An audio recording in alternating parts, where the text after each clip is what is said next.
নমস্কার বন্ধুরা, আমি সোনালী। আপনাদের আরও একবার স্বাগত জানাই জাস্ট রান্না বাই সোনালীর পক্ষ থেকে। আর আজ আমি আপনাদের সাথে শেয়ার করতে চলেছি কোনো রকমের ডাল বাটাবাটি ঝামেলা ছাড়াই ডালপুরি বানানোর সহজ রেসিপি। তাহলে আর দেরি না করে দেখে নিন কত সহজে আমি এই ডালপুরি রেসিপিটি তৈরি করে নিই।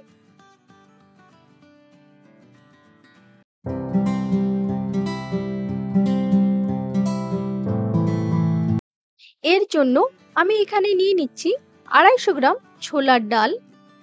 এরপর এই ছোলার ডালটাকে 3-4 বার করে জল পাল্টে পাল্টে পরিষ্কার করে ধুয়ে নিতে হবে।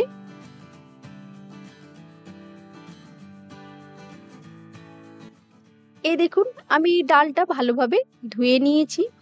এরপর এই ডালটা আমি সেদ্ধ হতে বসিয়ে দেব। তার জন্য কুকারে সমস্ত ডালটা দিয়ে পরিমাণ মতো জল দিয়ে আমি এখানে 2টো হুইসেল দিয়ে নিচ্ছি। যতক্ষণ আমার ডালটা সেদ্ধ হবে ততক্ষণ আমি ময়দাটা মেখে নিচ্ছি। তার জন্য আমি এখানে নিয়ে নিলাম 500 গ্রাম ময়দা। তার সাথে নিয়ে নিচ্ছি এখানে স্বাদ মতো নুন। এরপর দিয়ে দিচ্ছি ময়ানের জন্য 2 টেবিল চামচ সাদা তেল।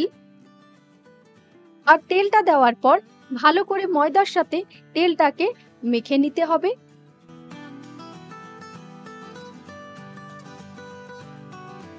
আর ময়দা আর তেলটা একসাথে মিশিয়ে নেওয়ার পর যখনই দেখবেন হাত দিয়ে এইভাবে লাড্ডুর মতন পাকানো যাচ্ছে, তখনই বুঝবেন আপনার ময়ানটা একদম ঠিকঠাক আছে। এরপর একটু একটু জল দিয়ে এই ময়দাটাকে আমি ভালো করে এখানে মেখে নেব। মনে রাখবেন, ময়দা কিংবা যে কোনো জিনিস মাখার সময় জল কিন্তু একটু একটু করে দেবেন, একবারে একসাথে অনেকটা জল ঢেলে দেবেন না।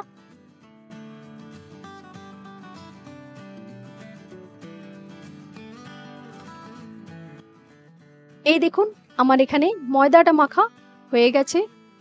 এরপর এই ময়দাটা একটা ভেজা কাপড়ে ঢাকা দিয়ে আমি রেখে দেব রেস্ট করার জন্য, ভালো করে ময়দাটা যাতে ঠিকঠাক মতো সেট হয়ে যায়। আর এখানে যতক্ষণ ময়দাটা সেট হচ্ছে ততক্ষণ চলুন দেখে নিই ডালটা সেদ্ধ হয়েছে কিনা। আমি এখানে 2টো হুইসেল দিয়ে গ্যাসের ফ্লেমটা বন্ধ করে ওই অবস্থাতেই ঠান্ডা হওয়ার জন্য আমি রেখে দিয়েছিলাম। এই দেখুন, এখানে ডালটা সেদ্ধ হয়ে গেছে। তাহলে চলুন এরপর ডালপুরির জন্য ভেতরকার পুরটা বানিয়ে নিই। এর জন্য একটা প্যানকে গরম করে নিয়ে ওর মধ্যে দিয়ে দিচ্ছি 1 টেবিল চামচ সর্ষের তেল। আর যে তেলটা গরম হয়ে যাবে তারপরে আমি এখানে দিয়ে দিচ্ছি 1 চিমটে, মানে আপনার ওই 1/4 চা চামচ হিং। তার সাথে দিয়ে দিলাম 1 চা চামচ আদা বাটা। এরপর এই আদা বাটাটা ভালো করে তেলের সাথে কষিয়ে নেব যতক্ষণ পর্যন্ত না এর কাঁচা গন্ধটা চলে যায়।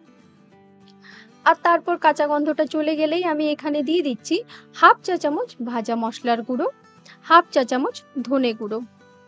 এরপর এই মশলাগুলো আমি ভালো করে কষিয়ে নেব। আপনারা যে কোনো নিরামিষ রান্নায় যদি এই ভাজা মশলার গুঁড়ো ব্যবহার করেন তাহলে রান্নার স্বাদ ও গন্ধ দুটোই অপূর্ব লাগে। এরপর আমি এখানে দিয়ে দিলাম সেদ্ধ করে রাখা ছোলার ডাল। আর ডালটা দেওয়ার পর সমস্ত মশলার সাথে ডালটাকে ভালো করে মিশিয়ে নিচ্ছি আমি। আর তারপর এখানে দিয়ে দিচ্ছি স্বাদ মতো নুন আর 1/2 চা চামচ চিনি। আর নুন আর চিনিটাকে ভালো করে মিশিয়ে নিয়ে ডালটাকে ভালোভাবে কষিয়ে নিতে হবে যতক্ষণ পর্যন্ত না ডালটা পুরো শুকনো হয়ে যাচ্ছে। আর তার সাথে ডালটাকে আমি এইভাবে ভালোভাবে ম্যাশ করে নিচ্ছি। আপনারাও এইভাবে একটা হাতা দিয়ে ডালটাকে ম্যাশ করে নিলে আর বাটাবাটির কোনো রকম ঝামেলা থাকবে না। দেখুন, এখানে ডালটা ভালোভাবে ম্যাশ হয়ে গেছে আর ডালের যে জলটা ছিল সেটাও প্রায় শুকিয়ে এসছে। দেখুন, এই ডালটা প্যানের মধ্যে এক জায়গায় জমা হয়ে যাচ্ছে, তাছাড়া প্যান থেকে এই ডালটা উঠে আসছে। এই সময় বুঝবেন যে আপনার ডালটা পুরোপুরি তৈরি হয়ে গেছে, মানে এখানে আপনার পুরটা রেডি হয়ে গেছে। এরপর এটাকে এইরকম ভাবেই রেখে দেবেন ঠান্ডা হওয়ার জন্য। এই ডালটা ঠান্ডা হয়ে গেলে পুরো ঝরঝরে হয়ে যাবে। আর এই ডালটা যতক্ষণ ঠান্ডা হচ্ছে চলুন ততক্ষণ ডালপুরির বাকি প্রসেসটা করে নিই। এই দেখুন, এখানে মেখে রাখা ময়দার ডোটা সেট হয়ে গেছে। এরপর এই ডোটা আমি নিয়ে নিলাম আর তারপর ওপর থেকে দিয়ে দিলাম একটুখানি শুকনো ময়দা। লেচিগুলো কাটার আগে আমি এই ময়দার ডোটা আবারও একটুখানি ঠেসে ঠেসে ভালো করে মেখে নিচ্ছি। এই দেখুন আমি এখানে আরো একবার ভালো করে ময়দাটা মেখে নিলাম। এরপর আমি এক এক করে মিডিয়াম সাইজের লেচিগুলো কেটে নিচ্ছি।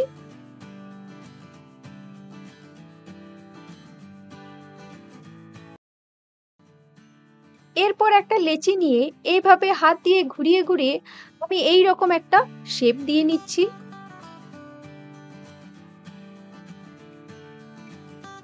এই দেখুন আমি সমস্ত লেচিগুলো এই রকম আকারে বানিয়ে নেব।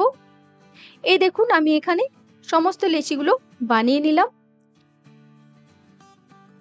আর এখানে দেখুন ঠান্ডা হওয়ার পর ডালটা কতটা ঝরঝরে হয়ে গেছে।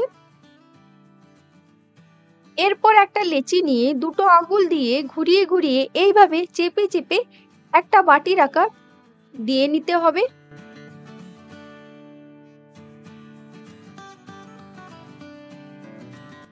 দেখুন এইভাবে বানিয়ে নিতে হবে। এরপর পরিমাণ মতো ডালের পুরটা এর ভেতরে দিয়ে দিতে হবে। খেয়াল রাখবেন খুব বেশি পুর কিন্তু এর মধ্যে ভরে দেবেন না, তাহলে ফেটে বেরিয়ে যাওয়ার সম্ভাবনা থাকে। আর তারপর এইভাবে চেপে চেপে ঘুরিয়ে ঘুরিয়ে ওর মুখটা এইভাবে বন্ধ করে দেবেন।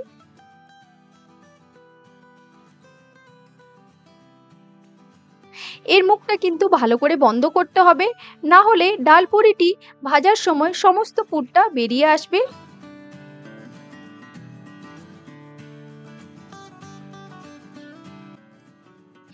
এরপর আমি এই লেচিটি বেলে নেব। তার জন্য আমি এখানে উপর থেকে দিয়ে দিলাম একটুখানি সাদা তেল। আর তেলটা ভালো করে লেচির গায়ে মাখিয়ে নিলাম। আর এইভাবে একটুখানি চেপে চেপে দিলাম। এরপর হালকা হাতে আমি এই লেচিটি বেলে নিচ্ছি। এখানেও কিন্তু খুব বেশি চাপাচাপি করা চলবে না, না হলে ডাল পুরি থেকে ডালটা বেরিয়ে যাবে। এই দেখুন আমি এখানে মিডিয়াম সাইজের পুরিটা বানিয়ে নিলাম। এই রকম আমি একে একে সব পুরিগুলো এখানে বানিয়ে নিচ্ছি। এই দেখুন আমি এখানে পুরিগুলো বেলে নিলাম। এরপর আমি এই পুরিগুলো ভেজে নেব। এর জন্য একটা কড়াইয়ে আমি আগের থেকে তেল গরম করে নিয়েছি। এরপর আমি ডাল পুরিটা এই গরম তেলের মধ্যে ছেড়ে দিলাম। এরপর পুরির এক সাইডটা এইভাবে চেপে চেপে দিচ্ছি, তাহলে পুরিটা জলদি করে ফুলে ওঠে। দেখুন কি সুন্দর পুরিটা ফুলে উঠেছে। এভাবে পুরির এক সাইডটা ভাজা হয়ে গেলেই অন্য সাইডে পাল্টে দেব। এভাবেই যখন পুরির দু সাইডটাই ভালোভাবে ভাজা হয়ে যাবে, তখন তেল থেকে পুরিটাকে তুলে নেব। পুরিটা ওঠানোর সময় এভাবে এক্সট্রা তেলটা ঝরিয়ে নেব। আর এই ডাল পুরিগুলো রাখার জন্য আমি একটা ঝুড়ির মধ্যে কিছুগুলো টিস্যু রেখে নিয়েছি, যাতে করে এই ডাল পুরির যে এক্সট্রা তেলটা আছে সেটা এই টিস্যুগুলো অ্যাবজর্ব করে নেয়। এরপর আমি সব পুরিগুলো এইভাবে একে একে ভেজে নিচ্ছি।